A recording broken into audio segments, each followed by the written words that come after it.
Well, Dylan's History of Sports is back, and this time we're going Three Lions and Stars and Stripes. I'm talking World Cup with my friend from the UK, and probably a little nervous, but excited watching England play the 2026 World Cup. I believe the Three Lions start in Arlington, Texas against Croatia. Then they play Ghana and Panama. Am I correct? Correct. Yeah, everyone's kind of already predicting that we're going to win the first two games and then be able to rest everybody against Panama because they're such a weak opponent, which gives the opportunity for Jordan Henderson to play a full 90 minutes at probably his last World Cup. The trouble is I'm a pessimistic England fan, Dylan, who doesn't believe we're going to be able to win the first two games and be able to rest all our players against Panama. So, look, it's a very exciting time for soccer in the US, Dylan.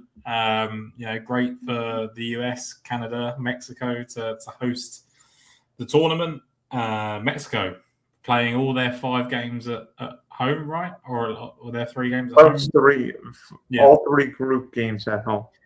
And then I think if they advance, they're still in Mexico, right? So I think that's the that's the path that every blinded England fan that believes we're going to progress out of the groups with no problems thinks it's going to happen, is that we're going to play Mexico, and that's where it could get tricky.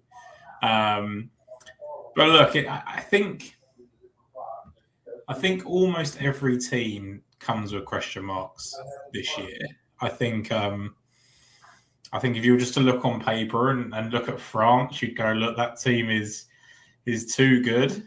But their defence is a little bit suspect. I think there's always that opportunity, Dylan, when you've got too many good players, that it's hard to make them gel. You don't really know what your best front three is. I mean, they've got Mbappe, Elise, Cherki, Doué, Barcola, Dembele, all these different players, Mbappe, Dembele.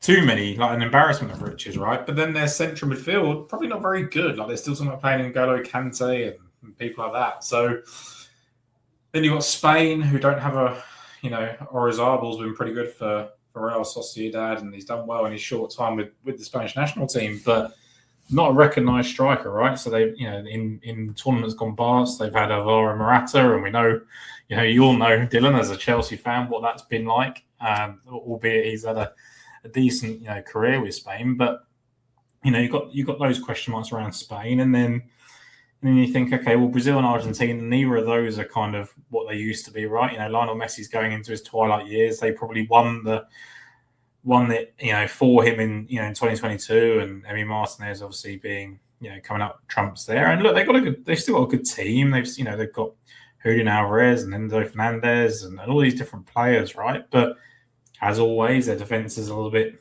suspect, and maybe just, Messi's just too old at this point to have the impact that he would normally have in a World Cup.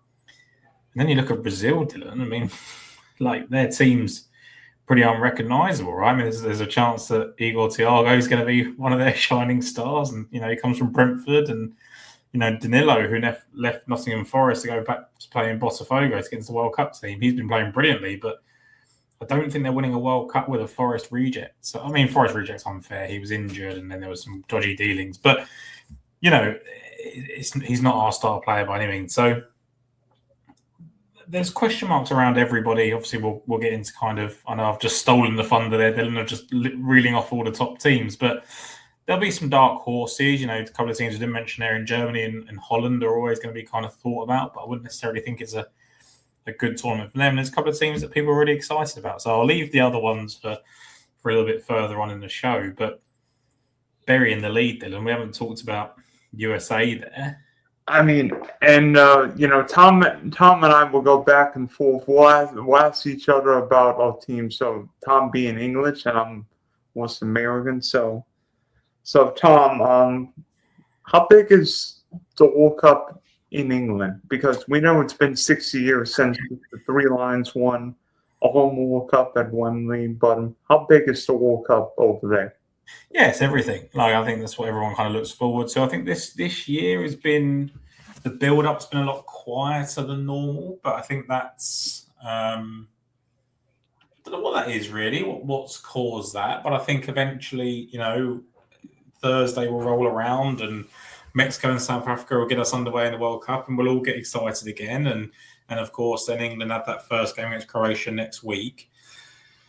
So, yeah, it means everything. It's very excited. I think we're always called a bit arrogant for saying football's coming home because we're not the only people that play football and we're certainly not the best at it. But, yeah, it is everything and people are very excited. I think expectations are a little bit lower this time around than the final time with Southgate. Especially at the Euros. I think we kind of thought we were going to win the Euros being at home, and 2 finals now where we've kind of not painted ourselves in glory, right? And I think this time we've come in with a bit of trepidation, right? A couple of our players have kind of lost a bit of form, and we don't know what Tuchel's going to be like at a World Cup or any sort of tournament, really. I mean, we just don't know what that's going to entail. The warm-up games haven't been particularly inspiring. We obviously lost to Japan. So, yeah, there's obviously excitement about the tournament itself, but the team leaves a bit to be desired. But what about you, Dylan? I think it's probably a combination of both things, right? Like the biggest tournament, I guess, probably in your memory, right, in terms of hosting. Then you've obviously got a world-class manager in Pochettino. Is there an expectation to go far? Yeah, I think this team should be thinking quarterfinals, if not semifinals. I mean, hosting basically a home World Cup. Well, friends to the north and south of us. But, if Russia could get to a World Cup quarterfinal at home in 2018, I think the squad should be thinking the same, if not one step higher. I mean, defensively, I don't think the U.S. defense is great. I mean, I don't know what Matt Freese is doing against Germany in the last warm-up game, but going forward, I like the team. Lobo and Balogun putting up big goals this year with Monaco. Pulisic looks like he's catching some good form. Tyler Adams, I don't think we can play without him. I think the wing backs are going to be key with Des and Anthony Robinson. Obviously, Robinson scoring a brilliant goal in Chicago on Saturday night, and Des getting up and down the pitch if he ever stays healthy.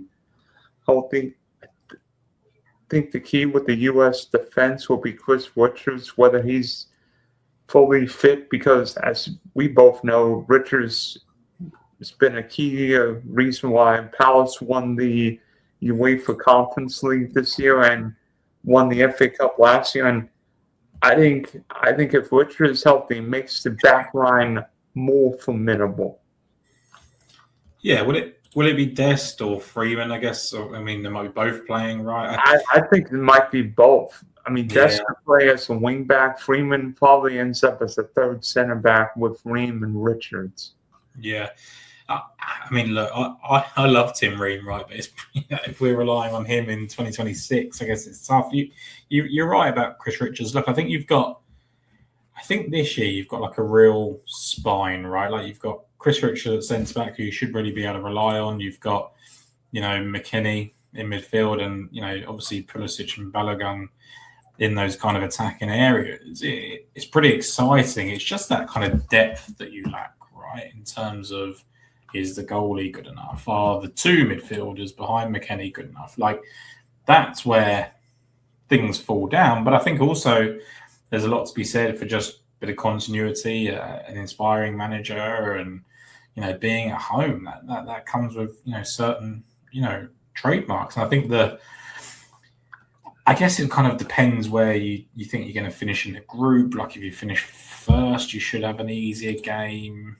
There's obviously talk about like you don't want to finish first because of the way it kind of. There's so many different permutations, and you've got a really tough group. I think that's one thing that we can't really get away from, is that I think that people are kind of putting USA through, but Turkey have got some good players. Almost every tournament they're kind of considered dark horses, and they never really live up to it. But they've got some standout players. You've got Arda Güler and people like that, and then you've got Paraguay, who look, they're not good, but they tend to kind of Paraguay annoys teams because we know Paraguay can play that low block and just frustrate the what out of teams.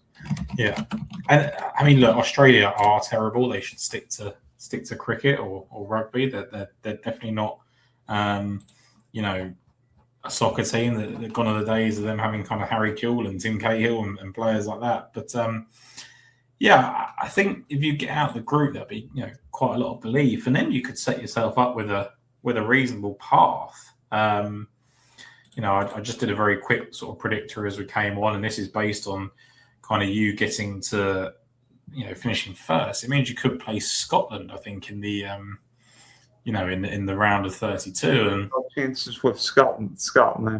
Yeah, I mean it's tough. If I'm pessimistic about England, it's hard for me to be then over optimistic about USA, right? But I think you should be really excited.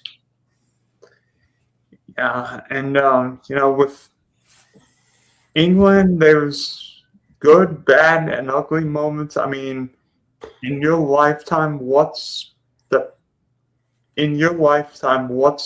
best England moment you can remember at a World Cup? It could be a goal, it could be a save, it could be a moment that sticks out in your brain. Good. Positive. All positive. Yeah, it's an interesting one. I think I was very, very young, but Michael Owen's goal in 1998 was obviously exciting. And then you had obviously the tragedy of David Beckham getting himself sent off. I mean, I was only kind of 5 when that happened, but I do remember having the Michael Owen pajamas. So that was fun. I think cheating slightly, the World Cup qualifiers when David Beckham scored that free kick to qualify against Greece is exciting. At the Stratford end of Old Trafford, right? Yeah, exactly. A massive, massive goal. And then, I think sort of more kind of modern times. I mean, it was heartbreak, missing penalties against France. I distinctly remember being at a wedding when Harry Maguire scored against Sweden. I think, a header from a corner, that was exciting. Kind of made us feel like it was happening. Maybe winning on penalties for the first time and breaking that hoodoo was good. Yeah, there's been good times, right?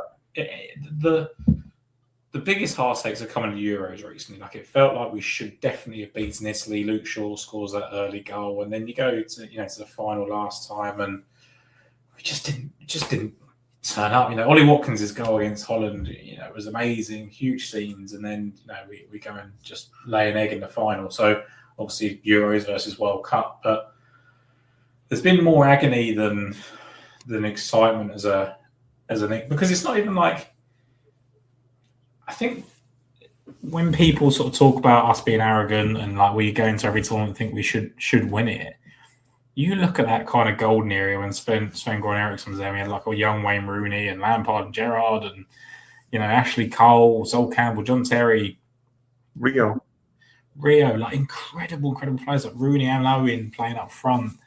Beckham, obviously, like, you do feel like we should have won something. Right? It shouldn't have been since 1960s. I should have seen something in my lifetime that's given us joy. And so maybe it's good that we're coming in with slightly less optimism. We were kind of joint favourites with France early on in the betting, and it's obviously now gone the way of Spain and France. And I think that's a good thing, but I also think it's a reflection of some questionable squad choices. I mean, as a Forest fan, I never really truly thought that Morgan Gibbs-White would go.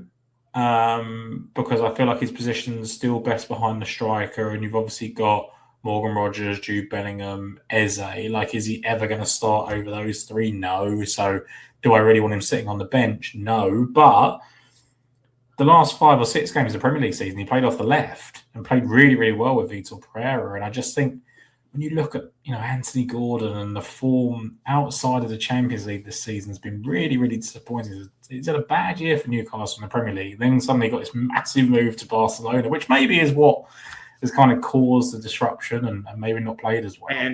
And maybe Anthony Gordon scoring 4 goals in that Champions League not playoff, but round before the round of 16. Yeah. But that's that. But it all, so many goals kind of get Karabag right, and then you've got this kind of maybe slight feud between Gordon and Rashford. Rashford's just been on loan to Barcelona, wanted that move. Gordon's got the move. It doesn't feel great. Like Saka's probably not had the moments. Like I thought he was, he got a decent amount of stick for the Champions League final about how his attacking output wasn't very good. He did a fantastic job, him and Mosquera on Kvaratskhelia on the wing. It was basically like Griezmann in the semi-final. It's just Griezmann ran himself out of gas. Yeah. Saka was out of gas after 80 minutes. But he just defended really. He was quite selfless, quite a team player, and I think he does that for England. That's why people kind of like him. But you do need a player now that's going to kind of, because I think Elliot Anderson, right, fantastic player, going to keep hold of the ball, dribble. Is he going to play that kind of killer pass? Hopefully, but like him and Declan Rice, both really good at kind of being mobile, getting up and down the pitch, finding good passes, laying it off to more technical players. Bellingham then is the one that you kind of expect to drive things forward, but he's had a really stop-start season for Real Madrid, so it's like you hang your hat on Harry Kane.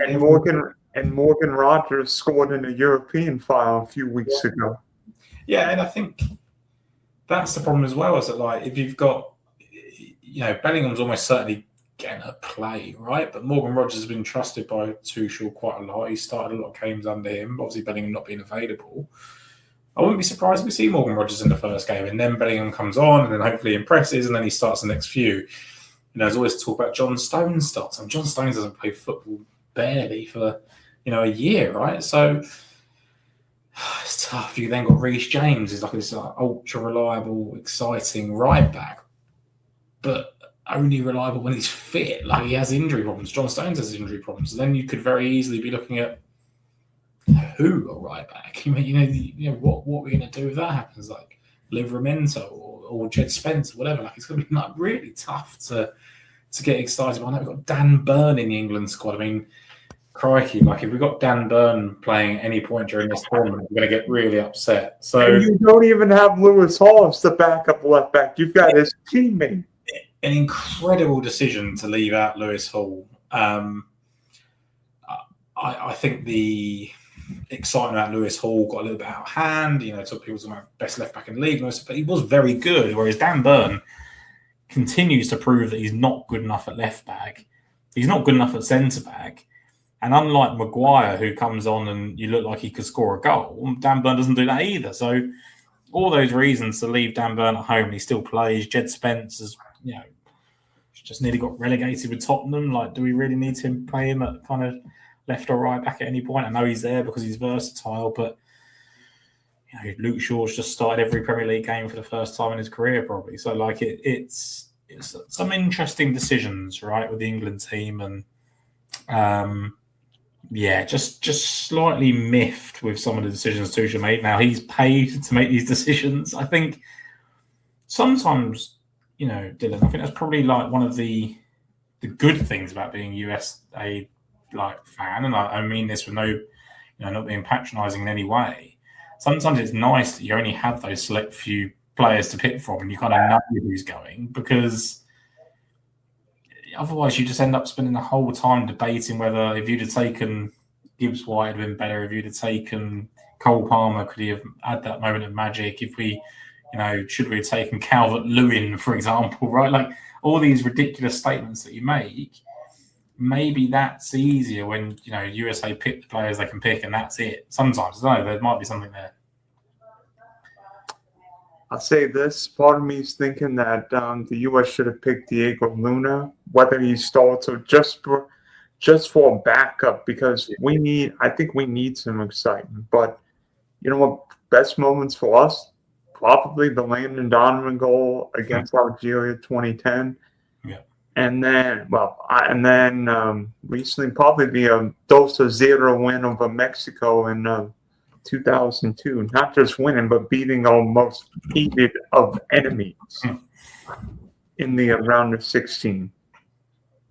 Yeah, I mean, and that's the thing. And sometimes, right, I've just ranted about how we're getting to quarterfinals and semi-finals and finals and being disappointed, right? Sometimes, like, being grateful for what you got is a massive thing as well. And, Southgate's got us close. Can Tuchel be the difference? I do think he's, like, so much better than, Southgate in terms of, like, quality. But in terms of, like, galvanising a team and, like, I don't think... I mean, you did pretty well with Chelsea 2021 Champions League. Yeah, I just don't know if he's like the same man. Like, is he the type that's going to put an arm around someone, or is he going to go, right, you're not good enough and drag him off? And which one's the right response? It didn't quite work for Southgate. Do we need to stick to that strategy? I don't know. But, like, what's the kind of sentiment around Pochettino, Dylan? And because obviously there's a lot of talk about him going in the summer, and once it's done, he's off. He's going to go back to club football. Doesn't feel like he's had like the best start to the US manager. I think there's a mixed reaction with Pochettino. Obviously, the rumor is he's going to be AC Milan's next manager, but I mean, the warm-up games showed me something because we beat Senegal 3-2, and then played fairly well against Germany. I mean, sure, it's maybe not the best Germany squad, but a really good German squad. So that tells me something. And the fact that I think the one advantage that Pochettino's got compared to a normal international break, he's got more time to spend with his players. It's one thing if you spend an international break and get, 2 games and a handful of training sessions. Pochettino's going to be with these guys for several weeks, hopefully. And I think the other thing that was, the smart thing you've done is you've played these tougher opponents, right? Like you've played. Unfortunately, we haven't beaten a European opponent since 1950, or at least seems like it. Yeah. But like to play Belgium, Portugal, Senegal, Germany in those kind of warm-up games, I think it's just smart. Like we play these warm-up games, we're playing against New Zealand. What do we learn playing against New Zealand? Literally, as you said, 0, because if you don't beat them 6-0, no one's excited. Do we need to worry about what Chris Wood's going to bring to the World Cup? I love Chris Wood, but no, we don't need to worry about it. All we're going to do is go, well, Anthony Gordon wasn't very impressive when he came on. Like, Harry Kane scored. As soon as we took him off, we didn't score again. Like, you kind of learn. Probably what I've learned is that we're very reliant on Harry Kane. And that's not necessarily a problem. Yeah, well, it's funny. Like, I've always been a bit of a Harry Kane hater. And this year, you just kind of have to take your cap off to him and just say, look, I feel like this last couple of seasons, he's proven he is the best of the best, right, in terms of strikers. I think he is better than Mbappe at this point. So, but I don't want to be relying on 32, 33-year-old who's had injury problems, who's, missed penalties at a crucial time. He hasn't got that kind of clutch gene in the same way like obviously Ronaldo's been pretty terrible at World Cups, but like Messi is, obviously dragged his whole team to a World Cup. It is difficult. And I mean, like even like the US, right? Like, the Pulisic fever always takes over with the US, and whether he's quite as good as, you guys seem to think he is. I mean, maybe not you yourself, you're a European, soccer fan, right? But like, he is like a superstar for you. And I don't know if over here we don't, treat him with the respect he deserves, or you guys over-treat him. I can't quite work out which one it is, but, certainly just based on his time at Chelsea, he's probably a little bit overrated, but he's also had a very good kind of, career with Dortmund and Milan as well. So, it doesn't fill me with a lot of excitement from your point that, like, Pochettino's already being linked with moved away. Now, like Tuchel, for example, was only signed on until the end of the World Cup. Like it was like basically, if you don't impress at the World Cup, you're gone.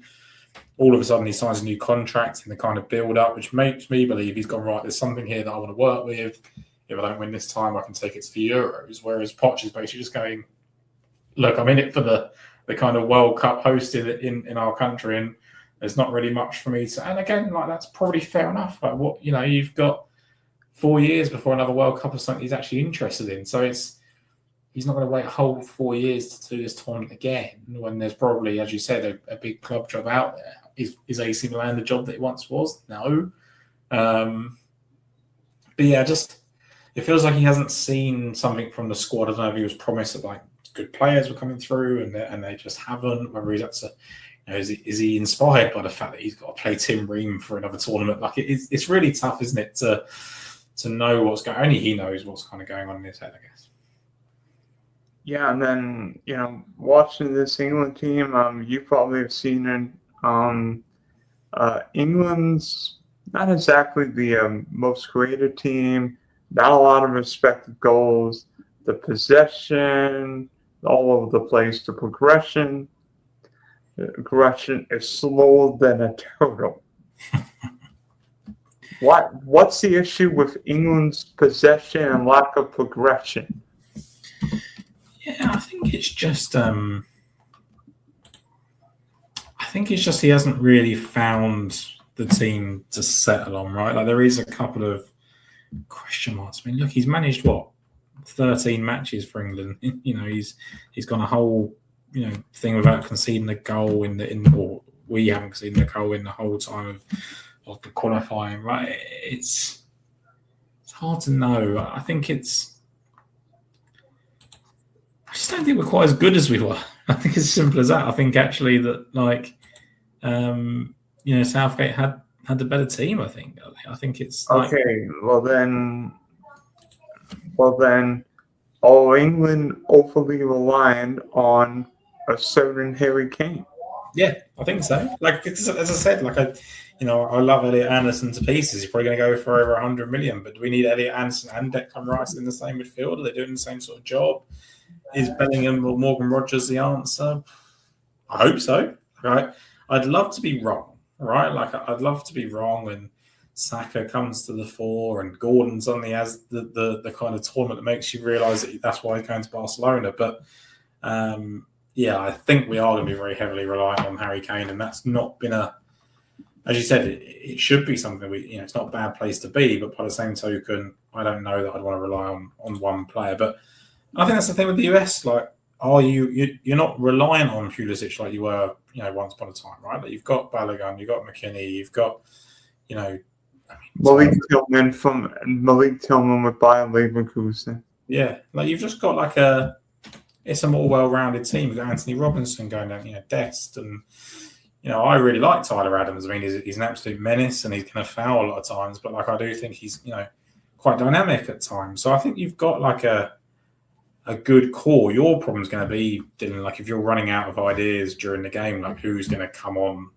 off the bench and really kind of make a difference. I think that's where you guys are going to potentially fall down. Well, a guy like Timothy Weah, who I think started at the last World Cup, will be our super sub. He'll bring a lot of energy and pace last 20, 25 minutes.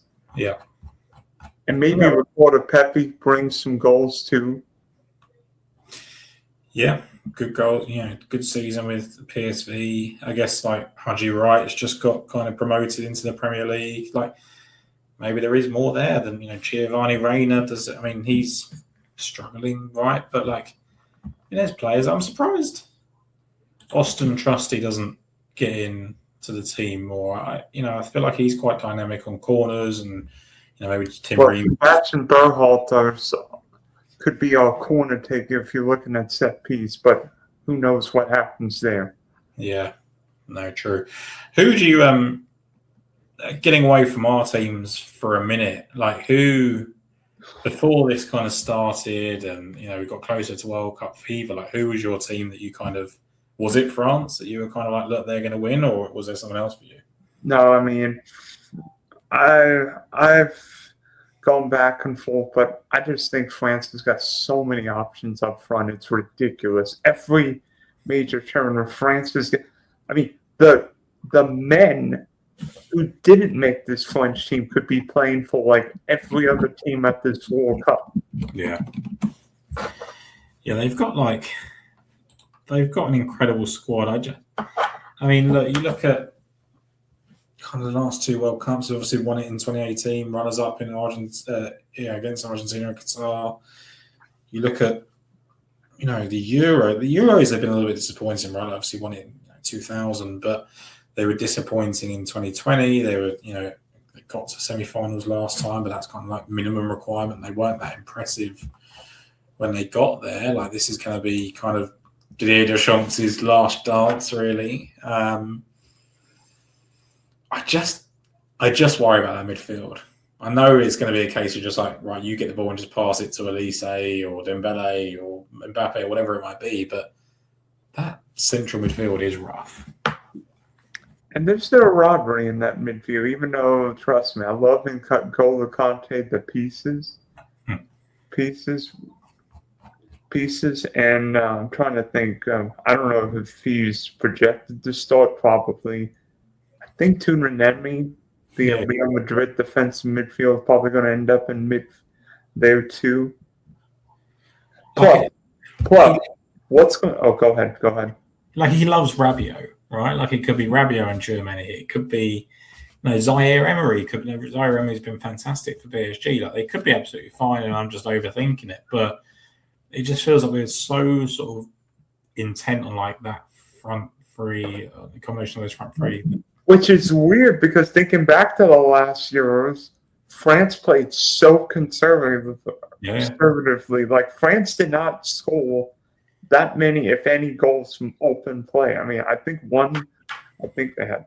I mean, the France-Portugal game was was an ugly game to watch. That was a 0-0. I'm like, I could be doing so many better things instead of watching this game. I mean, Michael Oliver could not have an easier game to ref in his entire career. And it's funny, isn't it? Because I think about Olivier Giroud being that kind of super sub, and obviously he's not here this time. Is it like Jean-Philippe Mateta? It's just like, I mean, Mateta scores a lot of goals for Crystal Palace, but it's like volume rather than like quality. You wouldn't want to rely on him in a big moment. He threw on goal so many times and just blasted it straight to the goalkeeper. Like, does he even touch the squad? Is it like Thuram that comes on Cherki? Yeah, I mean, Cherki would, I guess, come on for one of the wingers, right? But I just think that's the thing. They've got a lot of kind of like weird decisions to make. I guess their defense is fine, right? They've got Konate, they've got Upamecano, Saliba, Lacroix's not bad. Well, who knows what's going to happen when Saliba's back, because who knows if he even plays. Yeah, it's tough. I just think potentially Spain is a little bit more well-rounded. Like, you've got, Yamal is potentially going to be, out for a couple of games, or at least the first game. But then you've got Ferran Torres, who's had a fantastic season. You've got Orizabal. You've got, a really strong midfield, and Gavi and Pedri and Rodri and all these different things. Like, I just think maybe Spain are a little bit more well-rounded. What do you think about that? I think Spain's midfield is probably better. I mean, I don't think Rodri is quite what he was 2 years ago, but he just brings such a calmness to that team. Probably wears the own ban on Yamal. Who knows what happens? It looks like Cucurella is leaving Chelsea, but he'll end up playing left back. Yeah. I just think you mentioned there about Rodri, and he brings that calmness. International football is so much slower than the Premier League. Like, I think, he will just relish that. He'll just pass it off to the creators. Yamal's obviously going to be fantastic. The defense, I guess, is no better than France's. I just think that midfield is slightly better, and that could be a big thing. But there's one team that I'm really interested in, Dylan, and that's Portugal. I'm glad you mentioned Portugal, because in midfields, nobody's better than Portugal. Exactly. You think about years gone past, and Bruno Fernandes has been like a nice player to have in that Portugal team. This year, he's I think the player of the season in the Premier League with all those assists. He's been absolutely fantastic. And then you've got obviously the PSG core with João Neves and Vitinha. You've got Nuno Mendes at right back. You've still got Bernardo Silva. We're not even mentioning him, right? Who's had another fantastic season for Man City. I guess that kind of front three again maybe just has kind of question marks because they're probably gonna have to play Ronaldo. He's not really gonna sit on the bench, which means it's probably Ronaldo. Pedro Neto and I guess Leao, right? And I mean Gonzalo Ramos. Yeah, I think they'd be much better off just playing Ramos and bringing Ronaldo on as a kind of super sub, right? I just don't think he's going to accept that role. But Mateus Nunes has just had a fantastic season for Manchester City as a fullback. Vitinha. Yeah, I just think they're loaded. Absolutely loaded. Rafa Leao's stock is massively dived, but I think he's still an exciting player. And that's if he doesn't punch any. But that's if he doesn't punch any more opponents. Did you see his punch the other day? I didn't. Was it full on? Or? Oh, it was better than anything. Well, it might. Well, let's just say it earned Rafael Leao a red card. Not good. He's not the first player to lose his temper in a major stage, right? But from either one of our teams. I mean, we've had multiple players sent off in World Cup games. I just think we've now mentioned all the teams that can potentially win the World Cup. I think it's literally Spain, France, Portugal. Maybe we say England just because of just expectations. I don't think it's going to be a Brazil or Argentina World Cup. I don't think Germany are strong enough, despite the fact I think they're slightly better than the people are potentially giving them credit for. But then dark horses that people are talking about of Japan, who have had a fantastic qualifying campaign, then beat England in a warm-up game. You've got Norway, who has scored bundles and bundles of goals and obviously led the line by Erling Haaland. They've got Odegaard and other exciting players in that Norway team. But how far are they really going to go, Dylan? They're going to run into one of these juggernauts, and that's going to be it, I think. So I don't think this is one where we see a Morocco make a run into the semi-finals. I think it's going to be very kind of clear cut. To me, it could easily just be France, Spain, England, Portugal as that kind of semi-finals, and then could it be a replay of similar to 1990 where 4 World Cup winners or maybe 4 super teams make the semis? Would it surprise anyone if Argentina, Spain, France, and England play in the semis? Oh, exactly. I think the difficulty one is choosing between an Argentina and Portugal because they're going to play at some point, and it's almost going to be a Messi Ronaldo showdown, even though neither of them are probably going to be the most influential players of that team.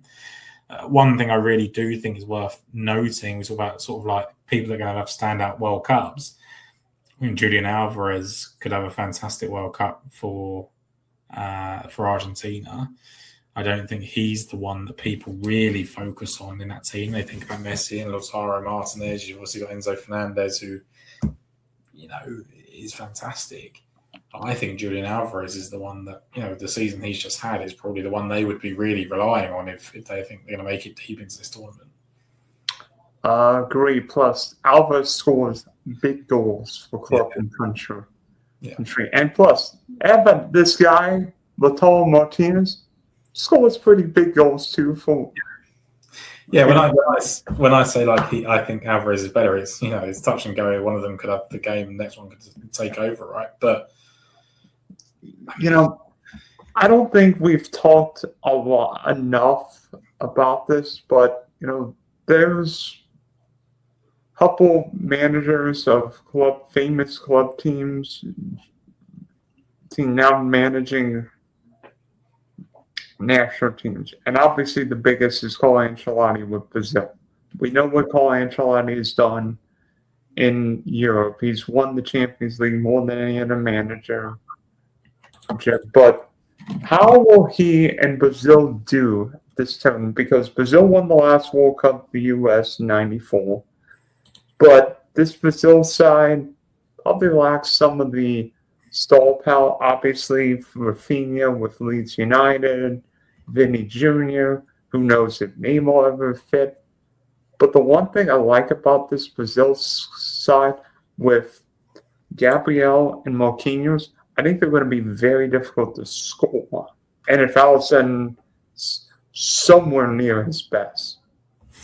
Yeah, look, I think it's funny, isn't it? Because like Ancelotti, I think a lot of people got concerns about whether he's an international manager or not. Ultimately, if he based his career on tournament play, then obviously prolific Champions League winner. I do think you make a really good point about like the two centre backs being very solid. Obviously, Marquinhos has just won back-to-back Champions Leagues. Gabriel has just won the league with Arsenal for the first time in years. I don't think they know how to line up, like what their team's going to be, right? Like, and I think that's a major problem. Like, Vinny Jr. is going to have to play, but I don't know if he's ever really done what's expected of him. Then you kind of got Martinelli who's a bit meh. You got Cunha who's a bit meh. Like Rafinha. I don't know. I just think they're missing something. And maybe I'm completely wrong. Like you look at the season that like Casemiro's just had for Manchester United, like fantastic. Bruno Guimaraes bringing a bit more energy next to him. Maybe they've got the kind of building blocks there to be really good. I don't even think they know who they want to play in goal, Dylan. Like they've like Alisson or Ederson, right? I mean, assume it's Alisson, but like I think there's just so many unknowns about Brazil. Is Neymar going to play any part? Like, why else would you take him if you're not going to play? But he hasn't played for Brazil in a couple of years, right? He's been in the wilderness. So is Igor Thiago going to come on a lot? Is he going to start? It's such a weird. I just think there's too many question marks about Brazil. Yeah, it's going to be interesting to find out. But, and Brazil's first game is against Morocco. And I'm like, that's probably probably one of the 2 or 3 most interesting group stage games. I think another one's probably Uruguay, Spain. And with that being the third game, there's a chance that Spain and Uruguay might have 6 points and be benching everyone. Yeah. But that France-Morocco game, I mean, we know what Hakimi can do, and I'll tell you this, I bet you call Ancelotti did not want to see Morocco that first game. Yeah, it's funny. I don't think Morocco are what they were in 2022. I don't even think they're quite the team that weirdly won the African Cup of Nations, right? But like, they have got those kind of standout players, with Brahim Diaz and Hakimi, but I think a lot of it's just based on kind of like solidity, and they will frustrate teams. They will definitely frustrate teams, and they will make it hard for Brazil. And I think it will be a massive signal of intent if Brazil go there and go and put 2 or 3 past Morocco and look really solid while doing so. I think it's good for. You mentioned Ancelotti wouldn't want it, but I think it's a good guiding stick to say, hey, this is what we're about this tournament. We're going to be really good, or they're going to really labour to a draw, or maybe a 1 or 2-1 win or something, and be disappointed. So there's always such an expectation. You think expectations are high for England, like Brazil should always be high, right? And I just don't think they've got it's gone the years where they've got Ronaldo's and Ronaldinho's and Kaká's and. It just feels like they're missing Roberto Carlos and all those sorts of players, right? It feels a long time. Last World Cup we were talking about Richarlison and things like that. Like it's such a strange period for Brazil. It's a lean time, and not sure what to think about them. How do you think the heat plays a factor? Obviously. Travel is going to be more like the 2020 Euro was, but how do you think the heat plays a factor? Especially for a team, I'm not going to mention that, but you might be familiar with what I'm referring to. There was already pictures of us struggling in the Florida heat, and Dylan, you'll know just what the heat's like over there at the moment. But yeah, it sucks. But I just. It will be a factor. It can't not be a factor, right? And it will slow the game down. But I think that's international football in general. I think if we start worrying about weather already, we're already beaten. I honestly believe that. Like I sit there and I think, Dylan, like as a kid growing up, if we were playing Sunday league football, which is like the lowest level of football you can play, means you weren't very good at football. We wouldn't worry if it was hot. We would just, you'd still play. You're not going to faint on the pitch, right? These players know their bodies. A lot of them have played in hot conditions. They've been over there for a couple of weeks now. Like, if it will slow things down, there will be these drinks breaks, and that is going to kind of disrupt flows and things like that. I just think there's always this kind of like, South American teams are going to do better because they're used to conditions, and you should look out for Brazil and Argentina. I just don't think that's true. I don't think you can just replace talent, right? Like if France and Spain, they play in reasonably warm conditions, but nothing like this, right? So are they suddenly going to make this, the excuse? Anybody remember the 2020 Euro games in Seville, Spain? Those were hot. And I just think, look, I think it's, you mentioned travel as well, like people saying, like England have got one of the worst travel schedules and all this sort of thing. It's like, guys, like these are professional athletes paid hundreds and thousands of pounds a week to sit on an aeroplane and then go and do some training. Like they'll be all right. Like they have all the best, coaches and conditioning coaches. They're on these like tight regimented schedules. They've got recovery. They've got these cryo chambers. They've got, we haven't even mentioned the kind of air controlled stadiums. Dylan, I mean, I saw someone do a big breakdown on who's going to play the most games in an air controlled stadium. It's absolutely like you can't discount it because it is a thing. If that's the reason that England didn't win a World Cup, then that's the lamest excuse I've ever heard. 100%. Because you've got a squad. That's why you've got a squad. Like if let's say Marcus Rashford starts on the left and he's completely burnt out after 60 minutes, you bring on Anthony Gordon, who's just signed for Barcelona for 30 minutes. If Saka comes off, we've seen what Madueke can do, and the impact he can make, as they've done for Arsenal so many times. The biggest issue is like if Kane has to come off, and he will have to come off, there's such a drop-off. Now, I really like Ollie Watkins. I think he's had a fantastic season. I think that, I've been pretty biased against him because of what happened against Nottingham Forest in Europe. But, like, he's a fantastic player. And I thought he showed a lot when, he was last called up to a major tournament for England. But then we've, bought Ivan Toney, which is apparently because he's going to be used to the heat because he's come from the Saudi Arabian league.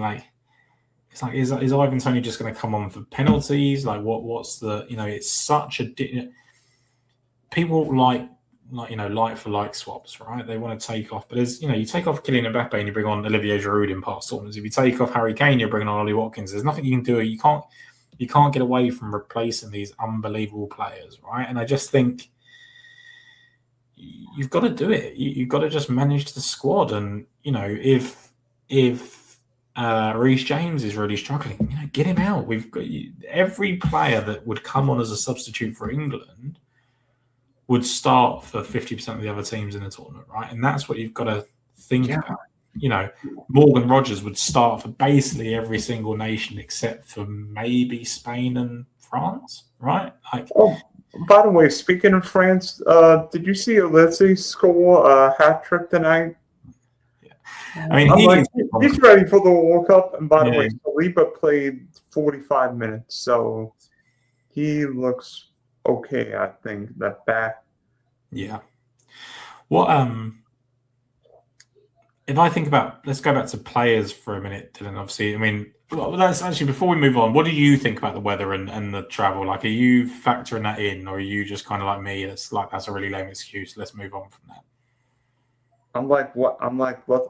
Let's play. I don't care if it's 150 degrees or -20. Let's go. Yeah, agreed. Players and standout players. Like we've talked, very briefly talked about Julian Alvarez and potentially having a big impact.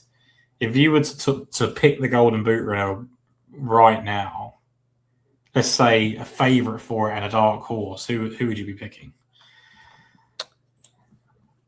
Well, favorite. I mean, it's hard not to bet against Mbappe. What he's done in World Cups. I mean, he only one or two men to score a hat trick in a World Cup final. And the other guy,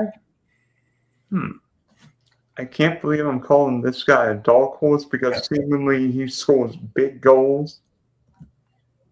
And finally get to see him at a World Cup. Mr. Haaland. Yeah. I mean, look, I think Haaland's a really interesting one because a lot of people have mentioned how Norway are this kind of dark horse, and I do have them finishing second in the group behind France, and they might even win it, right? But Senegal are just going to be notoriously difficult to break down. France are going to be hard to break down. You mentioned there about how they're quite defensive. Like, is he really going to go and get like 2 goals a game against those two? Because I don't know how far Norway are going to get. Like, I think that's if you're a Norway believer and you think they're going to get past the, round of 32, like I have them playing against Ecuador, and I think they lose that, right? So then I think that's where, I mean, first of all, Mbappe, like the most perfect bet of the tournament. Doesn't matter what he is. The problem with Mbappe is he just keeps falling out of his teammates. But, he scores goals, he turns up, he does it, right? I think if I was taking, one from kind of the top of the betting, I think I'd probably agree with you that it's probably Mbappe. But I do like Oyarzabal as well. I do think he's been kind of showing up for Spain. I've mentioned Julian Alvarez and liking him. But I've got a bit of an off-the-wall selection for top goal scorer. Well, I've got 2, and I'll mention both of them. I really like Enner Valencia for Ecuador. So they're playing against Ivory Coast and Curacao in the group, obviously in Germany as well. I think he can score against Germany, first of all. Like, I think that's important. If I think he's going to be a top goal scorer, I think he has to be able to score against that caliber of team.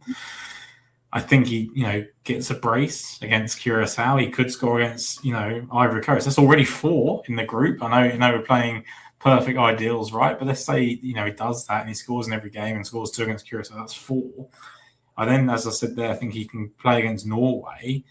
That gets them into a match then with, who do they come up against next? Then it's Brazil, right? So then that's like potentially where they run out of luck. But I just think they're probably, with these kind of group games, I mean, there's a lot of talk about these like bigger tournament this year and having that extra, knockout stage, and just there's going to be some really, really bad teams make it to the knockouts this year. I mean, with 8 third-place teams, there will be some rubbish teams playing knockout games. I mean, you imagine if France got Haiti, what would the scoreline of that game be?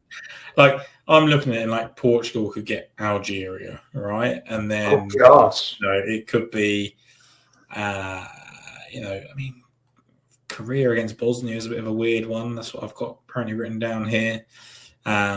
Mexico, Paraguay. So there's like some tough games, right? But it'd be really funny if you end up playing against Scotland in the knockouts. There'll be 2 teams that have been very thirsty for success, and then you have to take on the mighty Scott McTominay. But the other dark horse I quite like, and he's been a top goal scorer in an international tournament before, is Patrick Schick for the Czech Republic. Yeah, they have got obviously Mexico, Korea, and South Africa in their group. Now, South Africa are just bad, right? First of all, South Africa, bad team. Then you've got South Korea, I think, pretty solid defensively, but not a very exciting team. I'm pretty sure that, Schick can, score a goal there, and certainly he's going to be on penalties and things like that. Will he score against Mexico? Probably not, right? But what does that then, leave them? They're probably playing Belgium, if they get it to that kind of thing. I don't think Belgium are impenetrable. So gets a goal there without getting before he gets kicked out of the tournament. Now, obviously in England, we get this kind of each way. So it's like anybody that finishes in the top 4 of the of the top goal scorer list, we're going to get 150 odds, so it's worth it for us to take those long shots. If you're just going win only, then it has to be kind of Mbappe or Azarba, with Julian Alvarez being an exciting option. Yeah, and also, what's interesting? I mean, depending on what country you are, I mean, there's probably like top, who's going to be the last host country standing? U.S., Canada, Mexico. Yeah, I think it's a tough one because I think like Mexico would like their chances of doing it, but I think they run into England quite early. You might have that kind of game where you can go one step above. And, Mexico are not the team they used to be, right? They used to have kind of Chicharito and Javier Hernandez up front, and they used to have a couple of exciting midfielders. I think we're probably past that stage of them being this kind of like dark horse team, other than just being good at in the conditions. But yeah, I'm not sure. I think the other interesting thing to think about is the Golden Ball winner, which obviously goes to the player of the year, the player of the tournament. Sorry, like Messi got it when they finished runner up to in 2014, right? When they finished runner up to Germany. And then Modric obviously got it in 2018 when they finished runner-up to France. And then obviously Messi got it last time when they won the tournament. But it does feel like you can kind of get the best player of the tournament by finishing runner-up, in which case, if I had projected a Spain-Portugal final, then I'd be kind of looking at a couple of players from each of those teams. Bruno Fernandes being one, Yamal obviously being another. Yamal obviously second favourite in on the board to win it. Bruno Fernandes is 18-1. I mean, it's interesting. I think this is again. It comes down to if you think Argentina are going to go all the way, then Julian Alvarez is 33-1 for top goal scorer and 35-1 for top player. You can make some real money with that. But you're betting against Messi, who's won 2 of the last 3 tournaments, and if they get that far, he's probably going to have an impact, right? He's probably going to score some penalties. And so, yeah, I think it's a really tough betting market. All right, Tom, I am the trivia savant. Everybody tries to fail. Do you have any World Cup trivia for me? Let me pick something out for you. Let's have a look. I didn't prepare this one this time, but I will find one. Oh, boy. Should I give you a yellow card for that? You probably should, yeah. That's me not remembering that we do this every single podcast. First thing, there are 4 debutants at the 2026 World Cup teams. Which teams are they? Cape Verde. Mm-hmm. Haiti. Yep.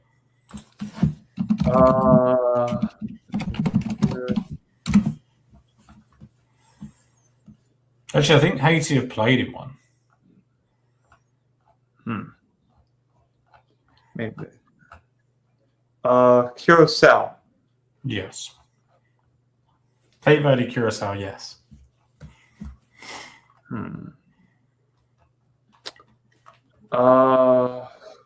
What federation is the other team? So you've got one from the CAF, the CONCACAF, and 2 from the AFC.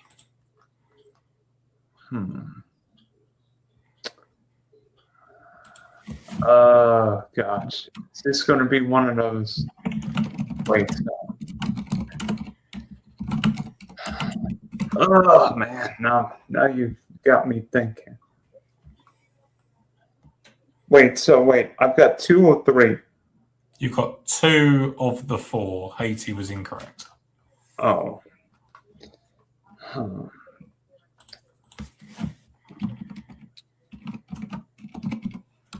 And one of them's in Africa and the other's in Oceania.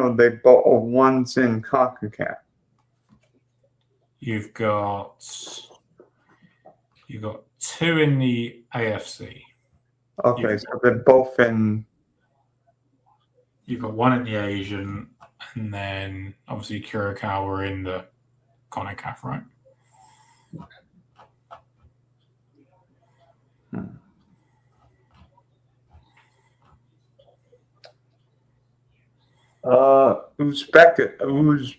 Uzbekistan. Yeah, and then a bonus point on that if you can name the player that we all know actually plays for Uzbekistan. There's only one that literally anybody knows. Who? That plays for Uzbekistan. What league does he play in? The Premier League. Is he the guy who plays for Man City? Yeah. Kusanov. Kusanov. Yeah. Yeah. 40. So you got 3 of the 4. What's the African? So you're missing. Yeah, you're missing an Arab team. Iraq? No, they've played in one. Famously managed once by Harry Redknapp for 2 qualifying games. There's a bit of a clue for it.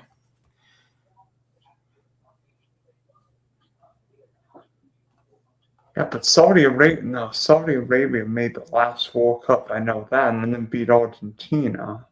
Their name is synonymous with a famous basketball player.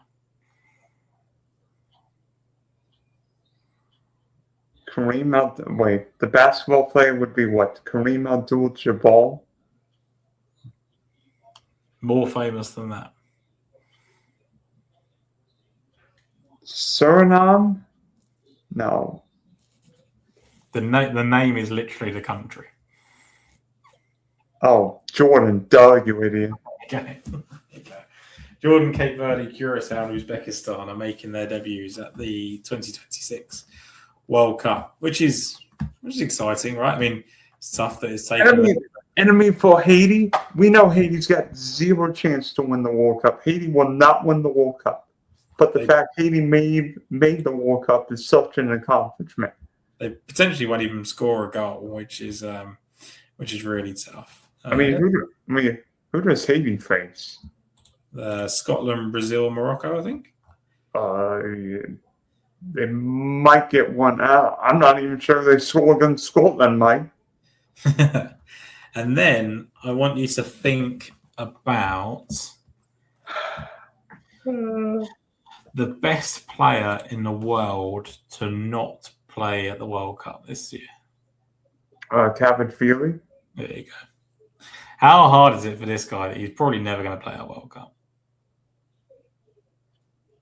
Well, if he played for the state of Georgia rather than the country of Georgia, that might help things. I'm sure that will go down well with his home contingent. Let's see if I've got any more for you. Erling Haaland and Martin Odegaard ended up in a World Cup. Maybe he'll end up in the Euros.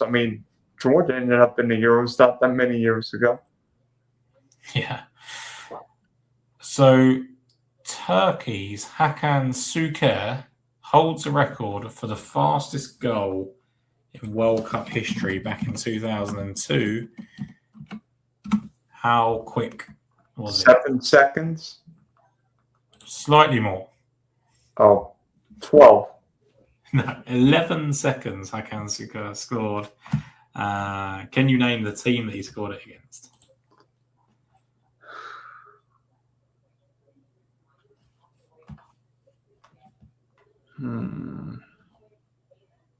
That's an interesting one. Wasn't that the World Cup Turkey made the semi-final? Let's have a look. I don't know if they got that far. Might have done. They definitely got past this team. Let's have a look. Yes, they did. They finished 3rd place. Yeah. Would this have been the group stage, or would this have been the knockout round where he scored the super early goal? This was there was a playoff game. 3rd place playoff game. Oh, to South Korea. Yeah. One of the hosts that year, obviously Japan and South Korea, right? And Hakan Şükür scored in 11 seconds. And that's all we need to see about that World Cup, because that was a travesty with a bunch of referee errors from crappy officials. Yeah, we don't need to labour on those too long, do we? Clear idiot refs in the South Korea Italy game, South Korea Spain, the miss handball Germany and the U.S. I might be biased, but that sure looked like a handball in that game. But we'll leave it at that. Hopefully, we don't see any of this. No, the best thing about that World Cup, in terms of symmetry and people that are a bit nerdy, Germany 1-0 in the round of 16, 1-0 in the quarterfinals, 1-0 in the semi-finals. 3 1-0s in a row to make it to the final, and then they go and lose 2-0. Can't even score that one goal again in the final. Didn't Spain have 4 1-0 wins in 2010? Let's have a look. It feels like a David Villa type. I know Iniesta scored in the final. Spain 1-0 against Portugal, 1-0 against Paraguay, 1-0 against Germany, and then 1-0 after extra time against Holland in the final.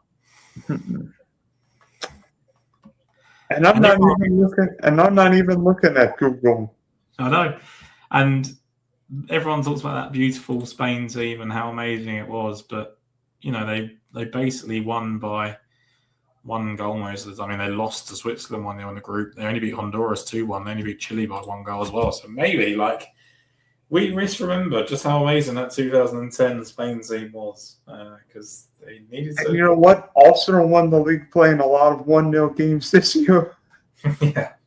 So maybe we see just a really boring World Cup and there's just a few 1-0 victories. France are definitely going to do it that way. They're not going to go and beat teams to sleep, I don't think. I don't think France can be that boring compared to the last Euros. Didier Deschamps is not playing boring football. Well, it would be I don't know why he would, right? He's leaving after the World Cup anyway. He's got Mbappe, Elise, Doué, Cherky coming off the bench probably. Dembele, all these teams. He can't afford to play boring football. That can't be his lasting legacy. Yeah, I don't think he should, but we'll see what happens. Boy, you got to just win, haven't you? You got to win. But I guess, Dylan, final thing, unless you've got anything else, let's name the semi-finalists and then the eventual finalists, and then we'll come up with the winner between us. I want to hear your answer first. Okay. So I think the semi-finals will be contested between France and Spain and England and Portugal. And I think Spain and Portugal get to the World Cup final. And then because I don't want to pick Spain, I'm picking Portugal to win it all. Bruno Fernandes sets up Ronaldo for a header in the same way that he set up Casemiro all season long. I think people are sleeping on the fact that Bruno Fernandes could put those balls in for Ronaldo. I think you think about World Cups and Euros gone past, Ronaldo tries to do it all himself. If he's smart and just lets Bruno Fernandes have the ball, then with that midfield of Neves and Vitinha, I think there could be a really exciting team there because they've got a really good defense as well. So that would be my 4: England, Portugal, Spain, and France, with Spain losing out to Portugal in the final.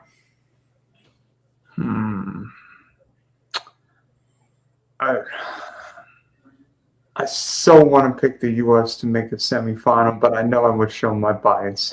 Well, look, I think one of the things that we've kind of talked about, right, in terms of to make the semi, I don't think we're going to win the World Cup. But let's say this goes how I expected in the group stages, then you've got Scotland in the round of 32. Now that's not exactly anything to be too afraid of. Then you're playing Belgium. Well, that golden era of Belgium's gone. Then you run into Spain in the quarterfinals. That's where it gets tough. I do think you can get to the quarters like through just like home. By the way, in terms of semifinalists, I have 3 European squads and 1 team nations and 1 South American. Yeah. I have France. Yeah. I have Portugal. I have England and Brazil. I think Ancelotti makes a difference. So you are anti my take on Brazil. Not is it? Let's say, because most of the time Brazil just have a bit of a no-name manager, right? Let's say they go in there with the managers they've had over the previous year. Do you think it's literally the Ancelotti factor as opposed to the team they've got right now? Yep. Because Brazil teams were better than this one. Yeah. They have a world-class manager. Yeah. It's really interesting. I think like if Ancelotti sorry, Dylan, you tell me who you think's going to get to the final first, and then I'll talk about Brazil a bit more. France, Portugal, and it's going to be Viva la Blues. Nice. At MetLife on July 19th. Nice. So I think if you think Brazil are going to get to the semi-finals, which I completely understand, I think that's like the best advert for hiring just the biggest name and the tournament pedigree, right? Like I think we've had years of, Gareth Southgate giving this good feeling to England, and then Didier Deschamps probably not being the very best choice. I would have picked probably Zinedine Zidane at this point, and he may still be the manager after this for France. But like, I think if you get Ancelotti and he gets that team to the semi-finals, because it's not, let's get it right, Dylan, it's not a good Brazil team. Then I think that's the biggest advert for managers make a huge difference. Yeah, and maybe getting, although for whatever reason, it seems like foreign-born managers don't win World Cups, but Carlo Ancelotti's different. Yeah, I mean, Marco might be the difference maker between winning or losing a World Cup. I think it's interesting, right? Because you've got a couple of those. You've got a few of those this year, right? Like you've got Pochettino in the US, you've got Thomas Tuchel winning. I mean, how opposite can you get than getting a German coach for England, right? Like it reminds me of when you got a Swedish coach in the 2000s. But like, I think with like,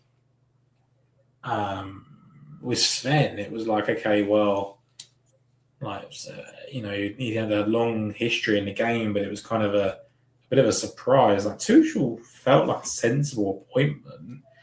It's just like, this guy's German. Like, how can we really go to a World Cup with a German manager? And you've done it even like Klinsmann, right? Like it happens. Yeah, I just think when you think back to kind of like, De La Fuente for Spain and things like that, like it does seem to matter. Who's the best American manager these days? Like who would be the, it's not like you had. Unfortunately, the best American manager is managing Canada, but that's another story. Can't have it all, mate. Can't have it all. I mean, he only got a few games with Leeds United, but poor old Jesse. But there we go. Who knows? I mean, I think this is going to be a crazy World Cup. I can't wait for 15 minutes of stoppage time with Pavlov going to drink breaks. Yeah, by the way, one of the things that's really underrated is funny. My wife said this the other day, right? So they're having these drinks breaks. So they take, I think it's 3 or 4 minutes, right? I think it might be 3. But every time they take that 3-minute drinks break, they add 3 minutes on to the end of the half or the game.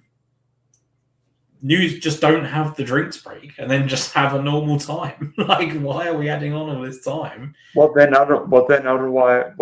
otherwise, guys would collapse after 45 minutes. Someone's going to inevitably fall over at some point injured, so you might as well just have a quick drink then. That's what they do in the Premier League, right? They just stop, have a quick drink, and away they go. They don't need a gel or a drink. Goalkeepers keep going down injured all the time at the moment, so people can have a tactical break. Like, just let's not have an official drinks break. It's just someone just fall over and pretend to be hurt, and let's just have a few drinks. Like, let's not make it more than it is, because that's going to happen regardless of the drinks breaks. Right? There's going to be, Anderson and Rice and Bellingham are all going to be on the floor at some point. So we might as well take our drinks in then. All right, mate. Thanks for hopping on. And you know what? Maybe the three lines will be rolling on July 19th. I certainly hope so. This is the most pessimistic I've been about us, so maybe this is the time, Dylan. People will be bored of pessimism by now, but you've got to be sensible. Reverse psychology. Exactly. And then, obviously, we've got the US Open to think about as well. So, lots to be excited about this summer. Yeah, it's going to be a crazy next couple of weeks. US Open, and of course, yesterday threw a monkey wrench and everything with what happened to Memorial. How we letting JT Poston win the Memorial, by the way? What's happened to golf? Yeah, the last two Signature Series winners and the PGA winner have been And we've got the first two major winners this year being, from the UK. So, let's make it a US Open World Cup double with Fitzpatrick and England. And I won't tell you which Fitzpatrick I'm taking. Oh, wait a minute. You might be going down the right country, but you might need to have more hair for your choice then. No. Well, I didn't think about Tommy Fleetwood, but maybe it's the Formula One irons of Justin Rose that are going to do it. Who knows? Oh gosh, yeah. Thank you, man. Thanks, mate.